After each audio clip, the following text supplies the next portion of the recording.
Hello, and welcome to the Sacred Heart Shaman podcast, where we talk about spiritual healing, shamanic wisdom, and the challenges of walking the healer's path. My name is Nadia Harenkiu, and today is episode number 47. Everything you think you know about shamanism is wrong. Hello, and good morning. Thank you for joining me on the podcast today. In this episode, we're going to be debunking some misinformation around shamanism and clarifying some things that have come up with clients and podcast listeners so far. The topics I'm going to talk about today are in no particular order, but I will attempt to make it as easy as possible to understand and digest. One of the reasons I'm feeling so compelled to record this particular episode is because in the shamanic world of education and training, there's been a lot of predatory energy, and most shamanic practice that I've seen or watched people practice has lost its heart. And it's left me feeling honestly kind of angry and frustrated, especially when I work with new people and they say, "Oh my God, this is what I needed all along. Is this what shamanism actually is?" And they don't know how to find it because of the kind of lack of education around it and a lot of fluff out there in the world. I do even find this with clients and colleagues who've gone through some sort of shamanic training as well, and it just leaves me feeling disheartened. So, one of the reasons I have this podcast is to educate and share, and hopefully, this can be just one more piece of the puzzle for you. So, the first thing we're going to do is talk about verbiage, literal words. There is a difference between shamanism as like a concept or a spiritual path and the one who incorporates the shaman archetype into their life or their practice to a small or a great degree. You can hold some of the shaman archetype and use it in one way or another, but walking the path is an intentional decision that you make every single day. It informs your entire life. There is some crossover between the two, but I just kind of want to pull that out. Now, let's talk about the overuse or abuse of these words. By not using these terms correctly or using them without actually understanding them, it makes it really challenging to find real healing or to find real shamans or people who do shamanic practice. Um, first let's talk about healers. That's kind of a more accessible term. Everyone is some kind of healer, but when you go around telling people that you're a healer without specifying what your medicine is, what you heal, it makes it harder for them to find you, and it makes it harder for them to find other people who have different specialties. I'm actually drafting a podcast about this separately. Now, the same thing comes with the word medicine, which is something you hear me talk a lot about on this podcast, and this is a very huge component of shamanic life, of being a shaman. And it's it's funny, this was recently brought up for me in a very big way. I had to take my kiddo to the cardiologist, and he comes in the room and he does all the tests, but he's already got his prescription and papers when he walks in the room before he's even taken a look at my child. And I am asking him about the root cause of this thing that he's telling me my kid has, and he says, "The root cause, if I knew that, I'd be driving a Lamborghini, and I want one that's red. There's no medicine in medicine." I know this, like as a holistic practitioner, but I've never heard a doctor say it other than those who have worked with me personally. And, it kind of brought something to light, and that's when people are looking for real medicine, they can't find it because all they find is Western medicine, which is not true medicine. Medicine is something that actually cures, that actually heals, eliminate a problem or set a bone. Emergency medicine is pretty much what the West is best at. But in terms of actual healing, root cause healing, this is a very kind of sacred and primordial thing that's becoming hard to find because we abuse the word medicine. Now, real medicine cures things at the root. It doesn't dull symptoms or shift them. Like, it finds the core of the problem and it heals it. And so anything that I talk about here, when I say medicine, it means a rebalancing of the system, of the body, of the energy, or a trajectory of somebody's healing. Like I'll talk about travel as medicine, food as medicine, relationships as medicine. Essentially, anything can be medicine when it's worked with intentionally and respectfully with an open heart, and it leads to healing. So I want to kind of get those more common terms out of the way before we tackle the word shaman. So I use the word shaman because this is what I was called by the spirit world immediately upon my initiation. Unfortunately, it's been diluted and misrepresented for so long that no one actually knows what it means. And even when I Google it, there's a lot of stuff that I do not resonate with that are supposedly like the characteristics of a shaman. And yet at the same time, it's only showing you like a grain of sand in the ocean. It's so minimal to the actual role, the actual job. So I'll talk about some of those characteristics, and I also want to talk about like shaman as a person and shaman as someone who practices shamanism. So we all have the shaman archetype. Like we can all do these things to some extent for ourselves, also for others. This archetype exists in everyone, period. Now, the difference between having the shaman archetype and invoking it and working with it and walking the shamanic path and being a shaman is it your full-time job? Like, do you have the calling to transport people through time and space for healing, for retrieval, for opening, for whatever, whatever? And I think you'd be surprised at how small that number actually is.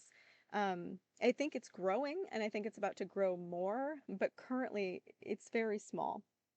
So, what a shaman is someone who bridges the human and the spirit. And yes, and this means that if I am this role, you are not connecting for yourself. And traditionally, that's what shamans did. They would be the one to journey for you, they would be the one to do the healing for you.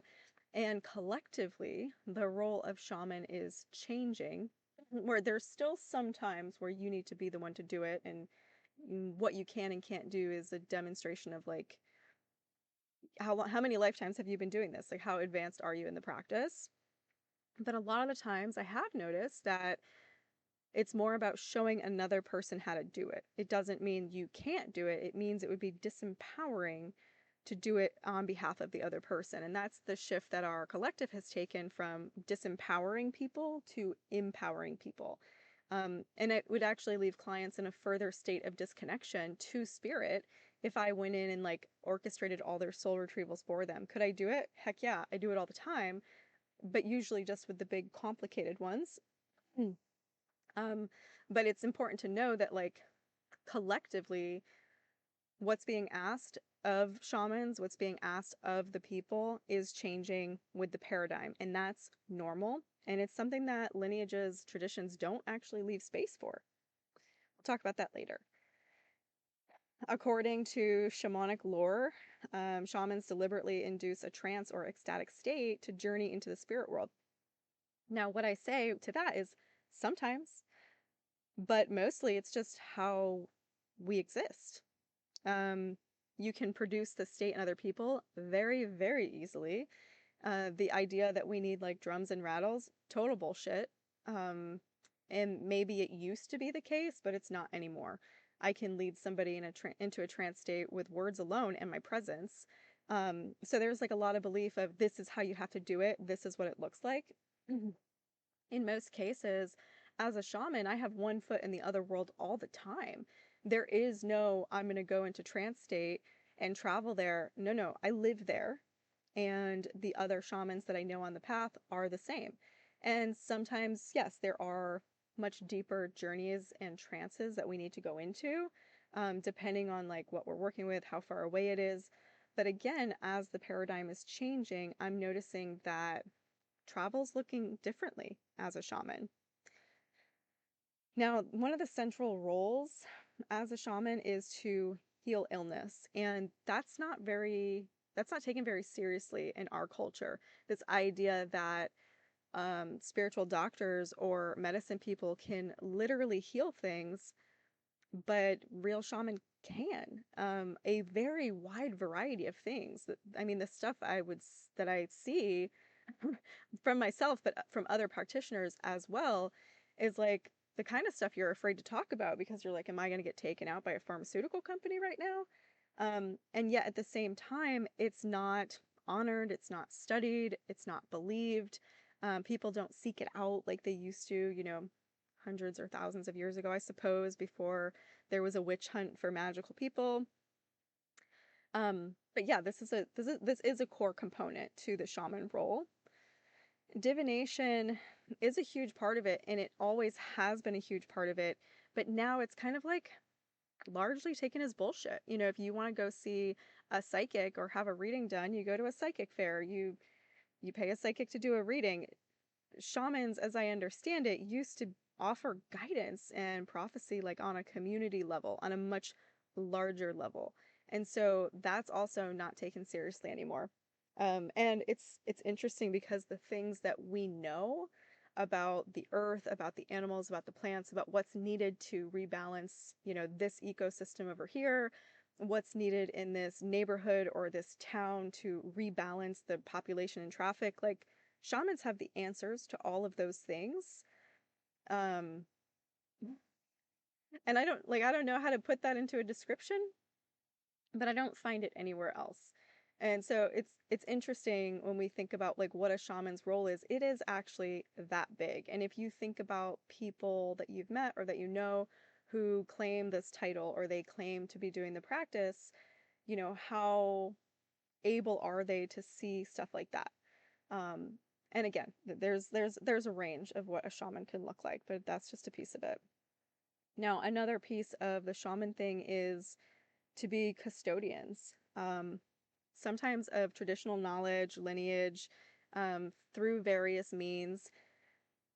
And I have conflict around that because there are people who are called to carry information from lineages, but I've found that lineages largely want to die out because they are outdated for our paradigm. Because everything is changing so fast, a lot of the information, it doesn't apply anymore. And to be the keeper of, some kind of tradition or songs or ceremonies or other sacred things, I think is really interesting to consider because everyone can do ceremonies and everyone should learn how to do ceremony. That's how we should be living our life, in my opinion, when we want to be more connected to ourselves and to the world around us. But, at the same time, I do know some shamans who carry lineage and they carry it very well. And it's like they're supposed to be the only person doing it. It's very interesting. But my point being that it doesn't just look one way. You can't say, like, it is this because it looks like this or because it doesn't. Just kind of going over like a more broad range of what it can be and what it is allegedly. I also want to touch on how historically they were more in leadership positions and problem solving on a very large level. And there's no place for that in the society currently unless somebody goes the very mainstream way to put themselves in like a leadership type position. And people who are real shamans, like they don't play by those games. So it's hard to understand the role when it's been put into such a small box in modern society. But really, what they are is masters at solving problems. They can see what is true and what is false. They can see corruption. They can see where things are imbalanced. And all of this is usually in the unseen. So I guess no wonder they're not allowed in these leadership roles. All right, so let's talk about shaman like as a person versus as an archetype. So, as I said, we all hold the shaman archetype, and this would also be known as like the medicine man or the medicine woman. I think that the problem is that many of us ignore this part of ourselves because we don't have the call to pursue it professionally. But the truth is that this is a rare path to be like your full career.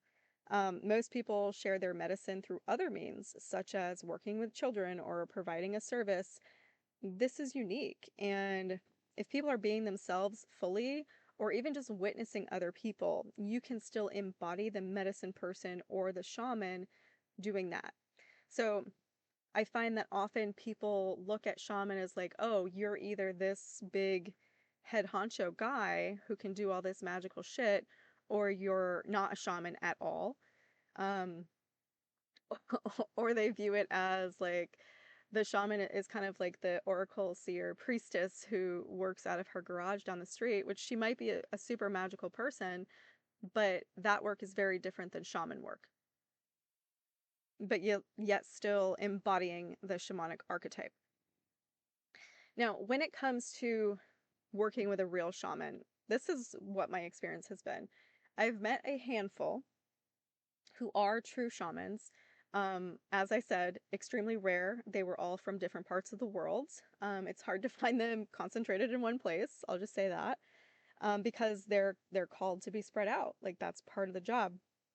But every person I've met who was a legitimate shaman is a slow burn. It's like a creeping depth. There's no fireworks.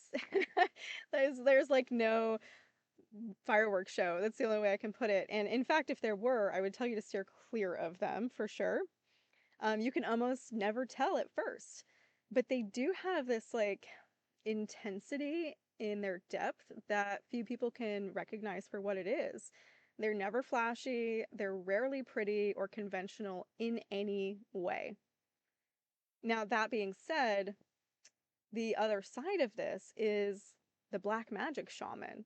And this is going to be the same thing. Like, if you encounter a shaman who is into the dark arts, you will sense the magic and the medicine only subtly. It's not going to be fireworky. And if there's any part of you or wounding inside you that's active around this predatory energy, you will be sucked in. And this is like a whole kind of side topic because shamans who work with the darkness are in a lot of ways just as powerful. They can go just as deep. They are just as hard to identify as a regular shaman is. Um, I actually worked with a teacher once who told us about black magic shamans and how there is the same amount of black magic and white magic practitioners in the jungle, and that a lot of damage is usually done, but you literally never know because you forget. It's part of the human condition to forget. And now, interestingly, what I've noticed in doing my work is that people forget about me a lot. We will do something like massive and transformative together. They will be catapulted into their life. And then I don't hear from them again for like 4 or 5 years. And all of this stuff has changed. And sometimes there's been cancer, and sometimes there's been loss, and sometimes there's been like insane healing. But the same thing happens with a black magic shaman. So instead of healing you, they will harm you. And you'd never know because you forget almost immediately. It's a very interesting thing about shamanic work. So, actual shamans are often publicly very quiet, they're very subtle, they're very humble, but not in a way that they won't claim who you are, but more so in a way where you feel like safe around them or you feel like deep or like you're being seen. They're also typically very silly and joyful because they're very much in touch with pure God energy, which is quite childlike. This is something that really surprised me the first couple times that I got to work with a real shaman is the silly nature and like the pure heartedness of it. And that's like the only way I can describe it. The pure hearted is such a huge piece of the shamanic role. And it's really that one thing that helps me identify a true practitioner from one who's false. So let's get into practicing shamanism. So, walking the shamanic path or practicing shamanism is about being embodied in your true self and living in harmony on purpose with the rest of the world. It's part of holding the shaman archetype as a primary archetype, but this path is also a separate decision you must make. One does not necessarily require the other.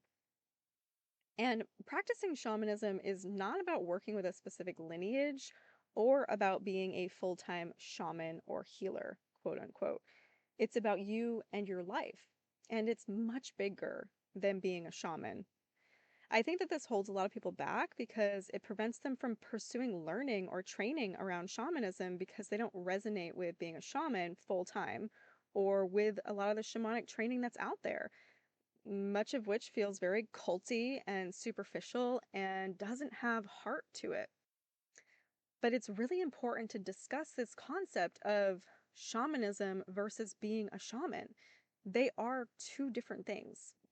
So it's kind of like yoga. Let me use yoga as an example. Terrible example because there's so many freaking yoga cults.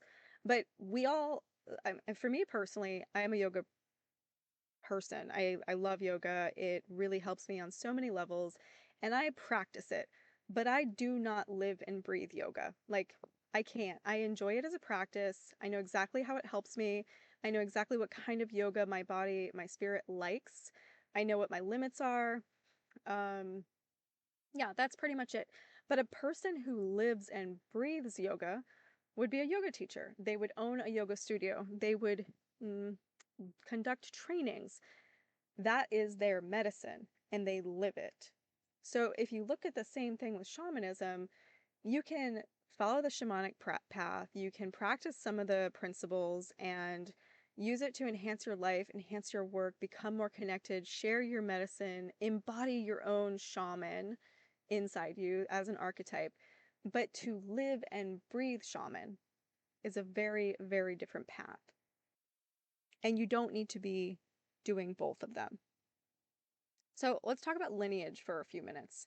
And I think I talked about this a little bit in my podcast about shamanic training, but we're going to revisit it because it's important. So in the West, there is no shamanic lineage. There are people who are called to certain parts of their bloodline, but what has been created here is brand new, and we must create something brand new as far as shamans go. And as it turns out, brand new is kind of pure and clean and original and expansive. And isn't that the intention of the United States when it was created? A lot of people go searching for lineages to train with, and I think that that's great if you are actually called to learn a specific lineage. But what I find is most people believe that it's cultural misappropriation if you don't, or there is only one right way to train, or if you don't do this, you'll be judged. And that's bullshit. It's total bullshit. You don't need to be trained in a lineage unless you're feeling deeply called to do it. And check yourself if you are. Is it for a pure reason? Because I find that a lot of times it's definitely not. I have this one shaman friend, and her specialty is in trolldom, which is shamanism in the Nordic region. And this woman, she is a true trolldom practitioner. She is meant to carry this lineage. And I was very much against tradition until I met with her and I started working with her. And she's freaking awesome. And I share clients with her all the time and we refer people to each other. It's a beautiful relationship. And we both understand that we have different medicine and magic to share as shamans because we come from these different places. So some people are called to go the traditional route. And unless you're called to, I don't advise it. Most people don't know that there's another option, or they don't have money for these like expensive blanket trainings, or don't feel called to it. Like, I know that there are trainings out there for what's called core shamanism, which is learning how to journey, divination, um, I don't know, like the core basic foundational practices that were collected from observing a bunch of different tribes, practicing shamanism and distilling the practices into these core principles. And what I hear from everybody who comes out of these trainings is that there is no heart. Or they work with a teacher and they try to ask the teacher questions and the teacher's like, I don't know, I'm not a shaman. Like, oh, you're teaching how to do this practice, which is a core part of shamanism, but you can't answer questions. For me personally, when I did a training in core shamanism, which is what it's called, I was told that what I was experiencing was impossible, and that's bullshit. So there's a lot of disadvantages to working with a tradition or like a set sequence of practices or principles because it will limit you to the possibilities of what is out there. Whereas if you work directly with spirit, which is how I did a lot of my training, not all of it, but a lot of it, and I continue to operate now, you get what's needed right now. you get what works right now and what other people need as well. But aside from full-blown shamanic training in one way or another, just learning the principles and how to incorporate them into your life is literally life-changing. So even if you don't want to be a shaman or have a very shamanic practice, just learning about it and understanding spirituality in this like very grounded, honestly logical way, it will change your life. Now, also, what I will say is there are a lot of practices and information that I receive directly from spirits, whether it's ancestors or plants or trees or the earth herself. But there are also cases when I needed somebody to attune me or open certain doors for me, as well as reflect my heart space or my authenticity to hold me accountable as a practitioner, as somebody who was learning. And that is one of the benefits of having some kind of mentorship or structured training, that accountability, that check for authenticity, because opening your heart is literally the most important part of the shamanic practice. And a lot of people proceed with the practice without opening the heart. It's kind of the way that healing and spiritual practice are supposed to work side by side, but a lot of people will dive into one while rejecting the other. So in order to be really authentic in your shamanic practice, you have to be on both sides or both paths at the same time. Another thing that comes up a lot in people's questions and reflections about shamanism is about secrets.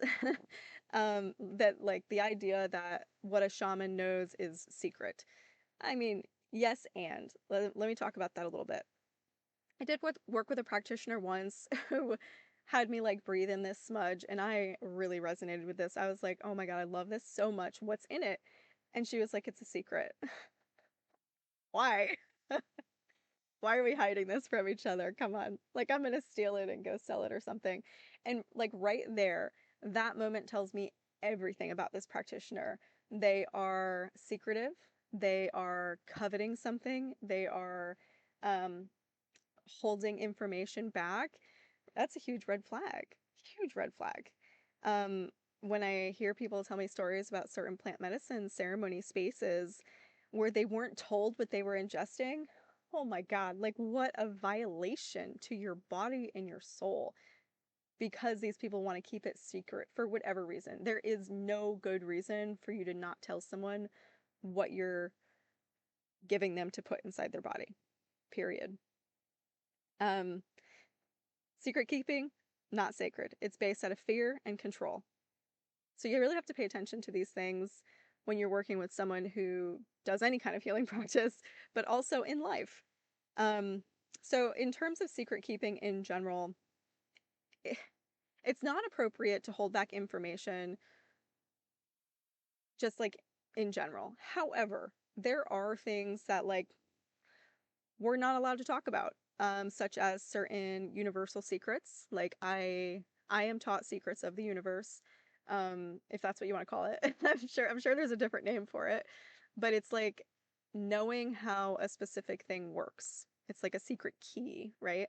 And I am not allowed to talk about it unless the person is ready for the key because of, I'm actually not sure, abuse, or maybe there will be an existential crisis. I don't know. It's very clear when I'm allowed to share this and when I'm not.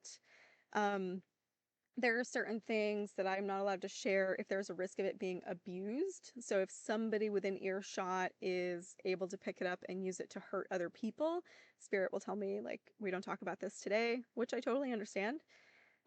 These things have been abused in the past and are still being abused, but I don't really think that's a good reason to keep things to yourself, like in general. Now, because I don't come from a tradition, I have nothing technically to keep.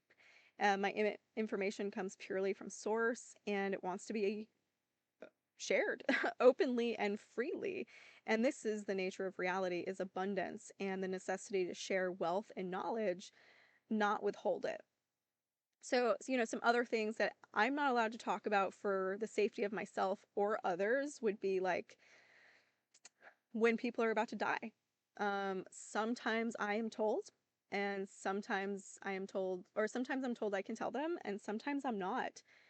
This is because, like, you're there to support them through the process, not to scare them.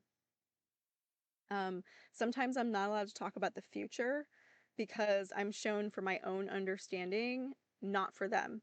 So, like, if I can see the person is about to go through like a horrific divorce or a car accident, I always ask the spirits, like, am I allowed to share? Is there anything I can do? And sometimes the answer is yes.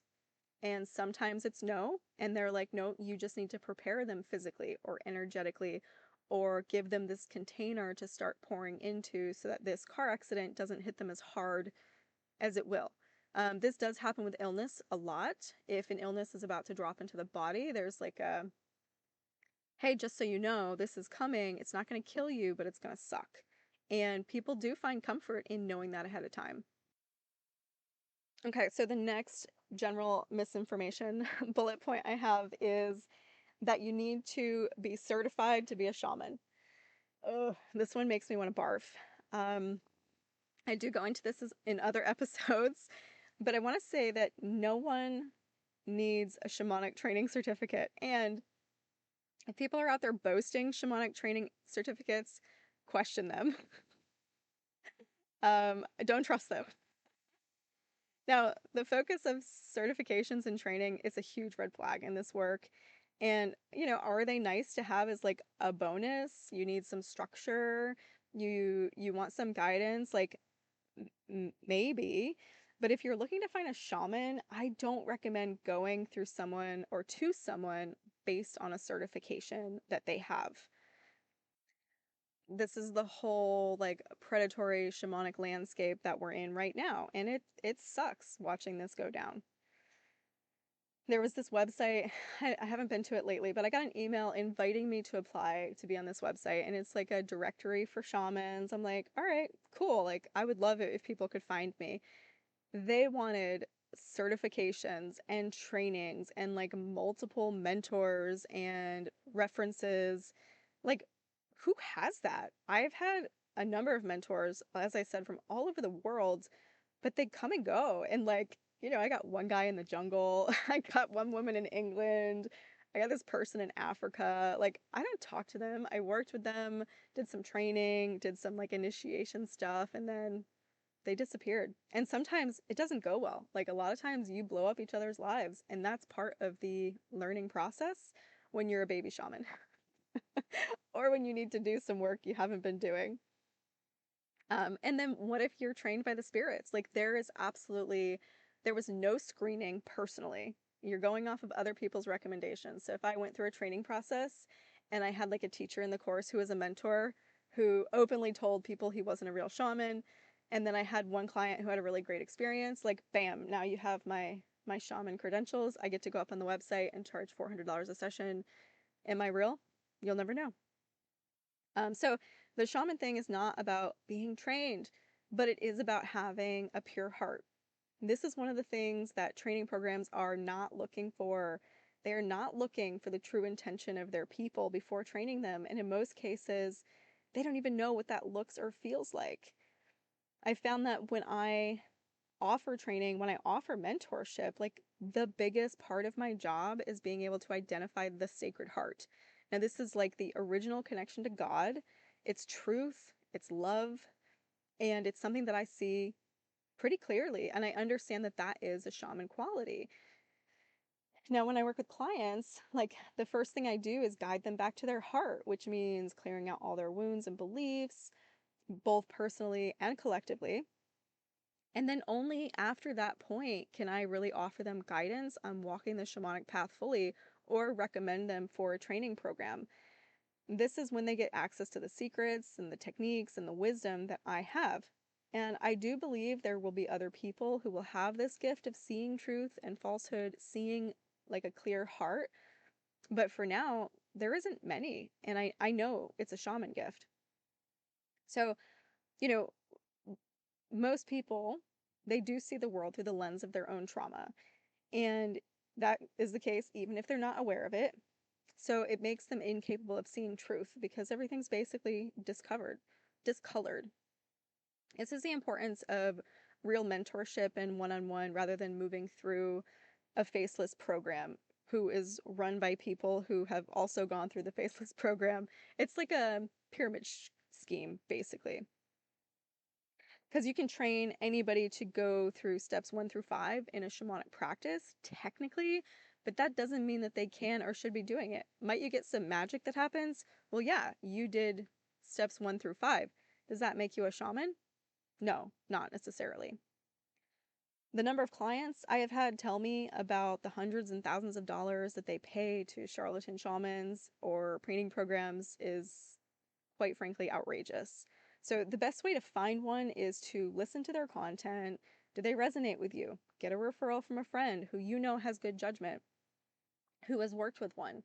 If you have a friend who's really stuck in like the victim energy and they keep going back to this healer, you don't want to go to that healer. They're taking advantage of your friend.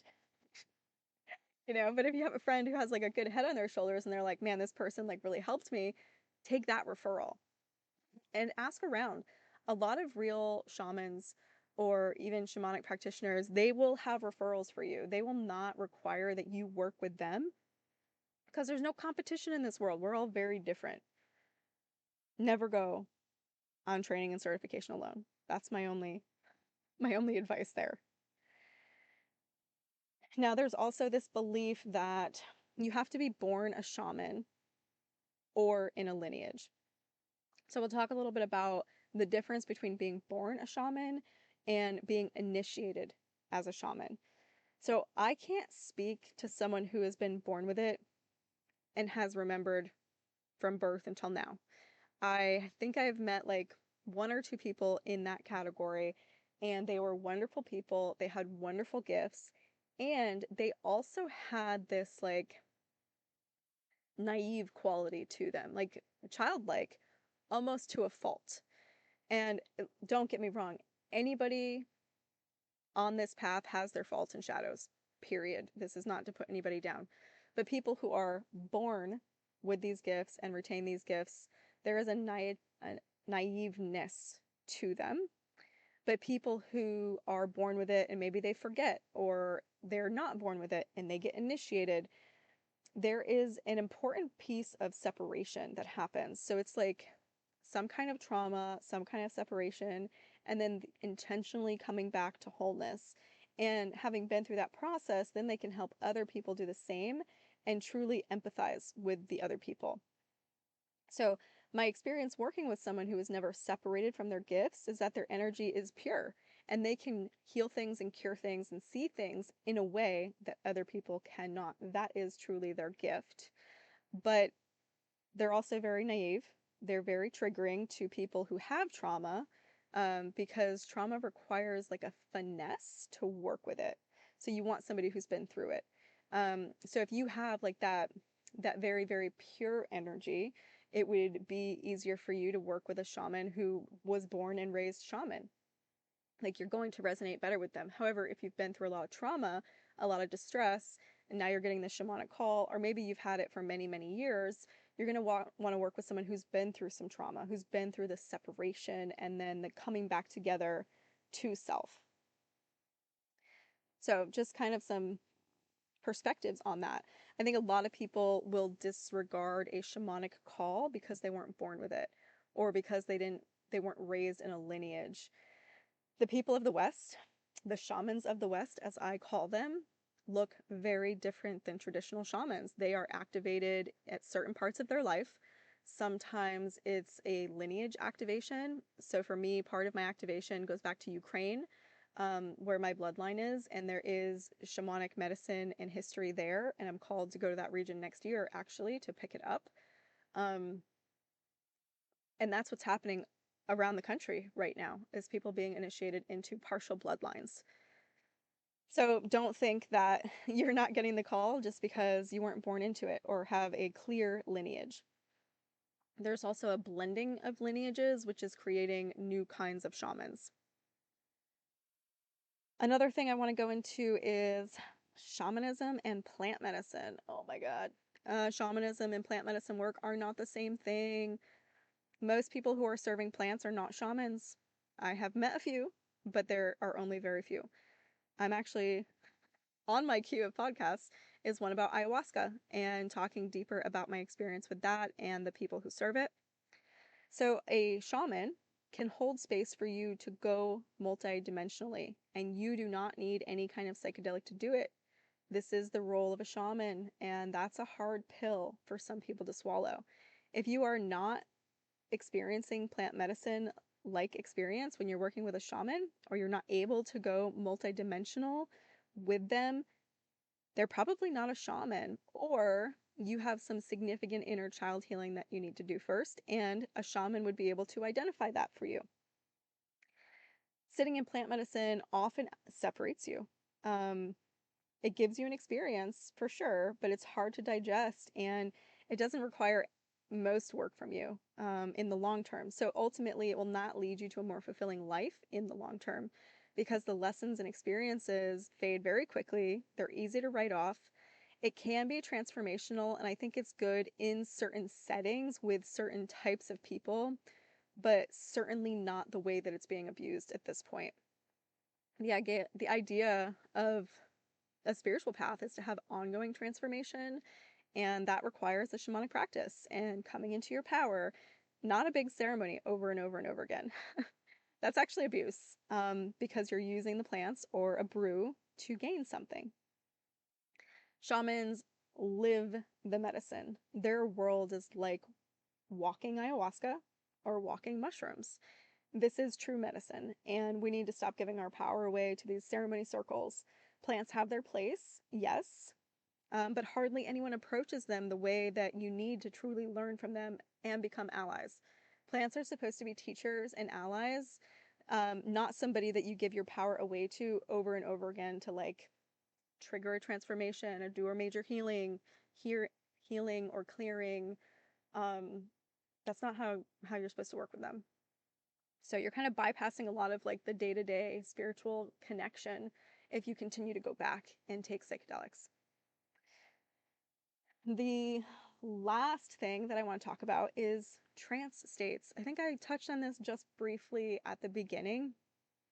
Now, there is no correct way to do a shamanic journey. You enter the trance state how you enter it.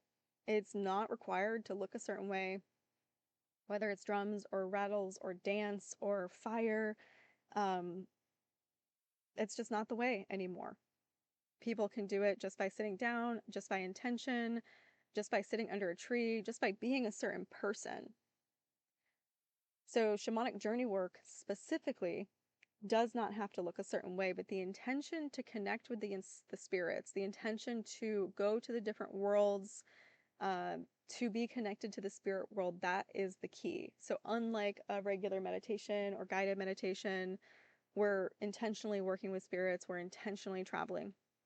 Now, how you do that and what works for you is up to you. But don't get stuck on the details. Don't get stuck on well, this isn't traditional shamanism.